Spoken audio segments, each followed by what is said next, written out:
اعوذ باللہ من الشیطان الرجیم بسم اللہ الرحمن الرحیم۔ تم پر کچھ گناہ نہیں اگر اپنی بیویوں کو طلاق دے دو قبل اس کے کہ ہاتھ لگانے کی نوبت آئے یا مہر مقرر ہو۔ اس صورت میں انہیں کچھ نہ کچھ دینا ضرور چاہیے۔ خوشحال آدمی اپنی مقدرت کے مطابق اور غریب اپنی مقدرت کے مطابق معروف طریقے سے دے دے، یہ حق ہے نیک آدمیوں پر۔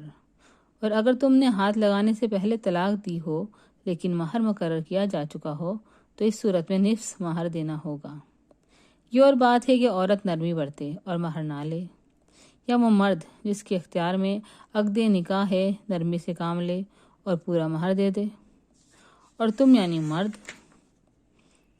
نرمی سے کام لو تو یہ تقویٰ سے زیادہ مناسبت رکھتا ہے۔ آپس کے معاملات میں فیاضی کو نہ بھولو، تمہارے اعمال کو اللہ دیکھ رہا ہے۔ اپنی نمازوں کی نگہداشت رکھو، خصوصاً ایسی نماز کی جو محاسن صلاۃ کی جامع ہو۔ اللہ کے آگے اس طرح کھڑے ہو جیسے فرما بردار غلام کھڑے ہوتے ہیں۔ بد امنی کی حالت ہو تو خواہ پیدل ہو خواہ سوار، جس طرح ممکن ہو نماز پڑھو، اور جب امن میسر آ جائے تو اللہ کو اس طریقے سے یاد کرو جو اس نے تمہیں سکھا دیا ہے، جس سے تم پہلے ناواقف تھے۔ تم میں سے جو لوگ وفات پا جائیں اور پیچھے بیویاں چھوڑ رہے ہوں، ان کو چاہیے کہ اپنی بیویوں کے حق میں یہ وصیت کر جائیں کہ 1 سال تک ان کو نان نفقہ دیا جائے اور وہ گھر سے نہ نکالی جائیں۔ پھر اگر وہ خود نکل جائیں تو اپنی ذات کے معاملے میں معروف طریقے سے جو کچھ بھی کریں، اس کی کوئی ذمہ داری تم پر نہیں ہے۔ اللہ سب پر غالب، اقتدار رکھنے والا اور حکیم و دانا ہے۔ اس طرح جن عورتوں کو طلاق دے دی گئی ہو، انہیں بھی مناسب طور پر کچھ نہ کچھ دے کر رخصت کیا جائے۔ یہ حق ہے متقی لوگوں پر۔ اس طرح اللہ اپنے احکام تمہیں صاف صاف بتاتا ہے۔ امید ہے تم سمجھ بوجھ سے کام لوگے۔ تم نے ان لوگوں کے حال پر بھی کچھ غور کیا جو موت کے ڈر سے اپنے گھر بار چھوڑ کر نکلے تھے اور ہزاروں کی تعداد میں تھے۔ اللہ نے ان سے فرمایا، مر جاؤ۔ پھر اس نے ان کو دوبارہ زندگی بخشی۔ حقیقت یہ ہے کہ اللہ انسان پر بڑا فضل فرمانے والا ہے، مگر اکثر لوگ شکر ادا نہیں کرتے۔ مسلمانوں، اللہ کی راہ میں جنگ کرو اور خوب جان رکھو کہ اللہ سننے والا اور جاننے والا ہے۔ تم میں کون ہے جو اللہ کو قرض حسن دے تاکہ اللہ اسے کئی گنا بڑھا چڑھا کر واپس کرے؟ گھٹانا بھی اللہ کے اختیار میں ہے اور بڑھانا بھی، اور اسی کی طرف تمہیں پلٹ کر جانا ہے۔ پھر تم نے اس معاملے پر بھی غور کیا جو موسیٰ کے بعد سرداران بنی اسرائیل کو پیش آیا تھا۔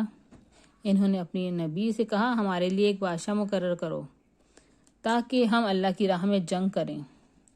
نبی نے پوچھا، کہیں ایسا تو نہ ہوگا کہ تم کو لڑائی کا حکم دیا جائے اور پھر تم نہ لڑو؟ وہ کہنے لگے، بھلا یہ کیسے ہو سکتا ہے کہ ہم راہ خدا میں نہ لڑیں، جبکہ ہمیں اپنے گھروں سے نکال دیا گیا ہے، ہمارے بال بچے ہم سے جدا کر دیے گئے ہیں۔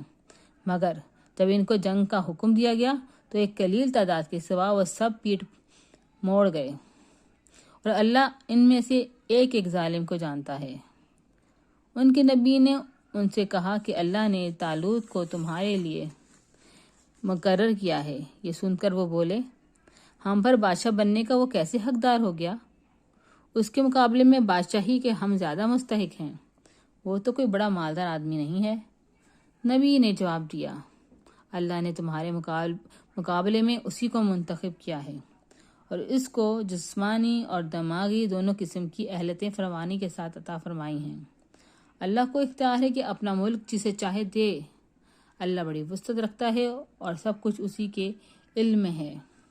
اس کے ساتھ ان کے نبی نے ان کو یہ بھی بتایا کہ خدا کی طرف سے اس کے بادشاہ مقرر ہونے کی علامت یہ ہے کہ اس کے عہد میں وہ صندوق تمہیں مل جائے گا جس میں تمہارے رب کی طرف سے تمہارے لیے سکون قلب کا سامان ہے، جس میں آل موسیٰ اور آل ہارون کے چھوڑے ہوئے تبرکات ہیں، اور جس کو اس وقت فرشتے سنبھالے ہوئے ہیں۔ اگر تم مومن ہو تو یہ تمہارے لیے بہت بڑی نشانی ہے۔ پھر جب طالوت لشکر لے کر چلا تو اس نے کہا، ایک دریا پر اللہ کی طرف سے تمہاری آزمائش ہونے والی ہے، جو اس کا پانی پیے گا وہ میرا ساتھی نہیں، میرا ساتھی صرف وہ ہے جو اس سے پیاس نہ بجھائے۔ ہاں، ایک آدھ چلو کوئی پی لے تو پی لے، مگر ایک گرہ قلیل کے سوا وہ سب اس دریا سے سراب ہوئے۔ پھر جب طالوت اور اس کے ساتھی مسلمان دریا پار کر کے آگے بڑھے تو انہوں نے طالوت سے کہہ دیا کہ آج ہم میں جالوت اور اس کے لشکروں کا مقابلہ کرنے کی طاقت نہیں ہے۔ لیکن جو لوگ یہ سمجھتے تھے کہ انہیں ایک دن اللہ سے ملنا ہے، انہوں نے کہا، بارہا ایسا ہوا ہے کہ ایک قلیل گروہ اللہ کے اذن سے ایک بڑے گروہ پر غالب آ گیا ہے۔ اللہ صبر کرنے والوں کا ساتھی ہے۔ اور جب وہ جالوت اور اس کے لشکروں کے مقابلے پر نکلے تو انہوں نے دعا کی، اے ہمارے رب، ہم پر صبر کا فیضان کر ہمارے قدم جما دے اور اس کافر گروہ پر ہمیں فتح نصیب کر۔ آخر کار اللہ کے اذن سے انہوں نے کافروں کو مار بھگایا اور داؤد نے جالوت کو قتل کر دیا، اور اللہ نے اسے سلطنت اور حکمت سے نوازا اور جن جن چیزوں کا چاہا اس کو علم دیا۔ اگر اس طرح اللہ انسانوں کے ایک گروہ کو دوسرے گروہ کے ذریعے سے ہٹاتا نہ رہتا تو زمین کا نظام بگڑ جاتا، لیکن دنیا کے لوگوں پر اللہ کا بڑا فیضان ہے کہ وہ اس طرح دفع فساد کا انتظام کرتا رہتا ہے۔ یہ اللہ کی آیات ہیں جو ہم ٹھیک ٹھیک تم کو سنا رہے ہیں، اور تم یقیناً ان لوگوں میں سے ہو جو رسول بنا کر بھیجے گئے ہیں۔ یہ رسول جو ہماری طرف سے انسانوں کی ہدایت پر مامور ہوئے، ہم نے ان کو ایک دوسرے سے بڑھ چڑھ کر مرتبے عطا کیے۔ ان میں کوئی ایسا تھا جس سے خدا خود ہم کلام ہوا، کسی کو اس نے دوسری حیثیتوں سے بلند درجے دیے، اور آخر میں عیسیٰ ابن مریم کو روشن نشانیاں عطا کی اور روح پاک سے اس کی مدد کی۔ اگر اللہ چاہتا تو ممکن نہ تھا کہ ان رسولوں کے بعد جو لوگ روشن نشانیاں دیکھ چکے تھے وہ آپس میں لڑتے، مگر اللہ کی مشیت یہ نہ تھی کہ وہ لوگوں کو جبراً اختلاف سے روکے۔ اس وجہ سے انہوں نے باہم اختلاف کیا، پھر کوئی ایمان لایا اور کسی نے کفر کی راہ اختیار کی۔ ہاں، اللہ چاہتا تو وہ ہرگز نہ لڑتے، مگر اللہ جو چاہتا ہے کرتا ہے۔ اے لوگو جو ایمان لائے ہو، جو کچھ مال و متاع ہم نے تم کو بخشا ہے اس میں سے خرچ کرو، قبل اس کے کہ وہ دن آئے جس میں نہ خرید و فروخت ہوگی، نہ دوستی کام آئے گی اور نہ سفارش چلے گی، اور ظالم اصل میں وہی ہیں جو کفر کی روش اختیار کرتے ہیں۔ اللہ وہ زندہ و جاوید ہستی ہے جو تمام کائنات کو سنبھالے ہوئے ہے، اس کے سوا کوئی خدا نہیں ہے۔ وہ نہ سوتا ہے اور نہ اسے اونگ لگتی ہے۔ زمین اور آسمان میں جو کچھ ہے اسی کا ہے۔ کون ہے جو اس کی جناب میں اس کی اجازت کے بغیر سفارش کر سکے؟ جو کچھ بندوں کے سامنے ہے اسے بھی جانتا ہے، اور جو کچھ ان سے اوجھل ہے اس سے بھی وہ واقف ہے، اور اس کی معلومات میں سے کوئی چیز ان کی گرفت ادراک میں نہیں آ سکتی، الا یہ کہ کسی چیز کا علم وہ خود ہی ان کو دینا چاہے۔ اس کی حکومت آسمانوں اور زمین پر چھائی ہوئی ہے، اور ان کی نگہبانی اس کے لیے کوئی تھکا دینے والا کام نہیں ہے، بس وہی ایک بزرگ و برتر ذات ہے۔ دین کے معاملے میں کوئی زور زبردستی نہیں ہے، صحیح بات غلط خیالات سے الگ چھانٹ کر رکھ دی گئی ہے۔ اب کوئی طاغوت کا انکار کر کے اللہ پر ایمان لے آیا، اس نے ایک ایسا مضبوط سہارا تھام لیا جو کبھی ٹوٹنے والا نہیں، اور اللہ جس کا سہارا اس نے لیا ہے سب کچھ سننے اور جاننے والا ہے۔ جو لوگ ایمان لاتے ہیں ان کا حامی و مددگار اللہ ہے، اور ان کو تاریکیوں سے روشنی میں لاتا ہے، اور جو لوگ کفر کی راہ اختیار کرتے ہیں ان کے حامی و مددگار طاغوت ہیں، اور وہ انہیں روشنی سے تاریکیوں کی طرف کھینچ لے جاتے ہیں۔ یہ آگ میں جانے والے لوگ ہیں جہاں یہ ہمیشہ رہیں گے۔ کیا تم نے اس شخص کے حال پر غور کیا جس نے ابراہیم سے جھگڑا کیا تھا؟ جھگڑا اس بات پر کہ ابراہیم کا رب کون ہے، اور اس بنا پر کہ اس شخص کو اللہ نے حکومت دے رکھی تھی۔ جب ابراہیم نے کہا کہ میرا رب وہ ہے جس کے اختیار میں زندگی ہے اور موت ہے، تو اس نے جواب دیا، زندگی اور موت میرے اختیار میں ہے۔ ابراہیم نے کہا، اچھا، اللہ سورج کو مشرق سے نکالتا ہے تو ذرا اسے مغرب سے نکال لا۔ یہ سن کر وہ منکر حق ششدر رہ گیا،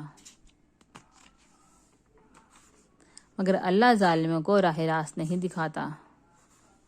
یا پھر مثال کے طور پر اس شخص کو دیکھو جس کا گزر ایک ایسی بستی پر ہوا جو اپنی چھتوں پر اوندھی گری پڑی تھی۔ اس نے کہا، یہ آبادی جو ہلاک ہو چکی ہے، اسے اللہ کس طرح دوبارہ زندگی بخشے گا؟ اس پر اللہ نے اس کی روح قبض کر لی اور وہ 100 برس تک مردہ پڑا رہا۔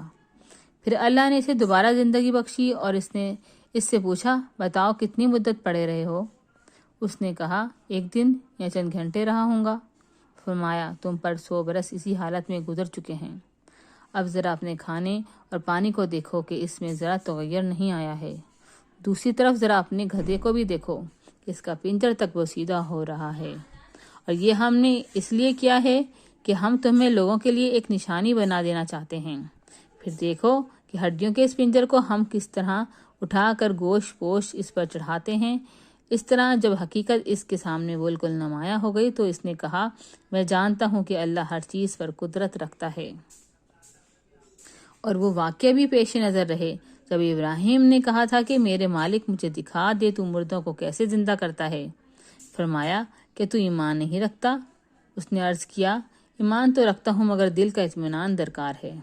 فرمایا، اچھا تو 4 پرندے لے آ اور ان کو اپنے سے مانوس کر لے، پھر ان کا ایک ایک جوز ایک ایک پہاڑ پر رکھ دے، پھر ان کو پکار، وہ تیرے پاس دوڑے چلے آئیں گے۔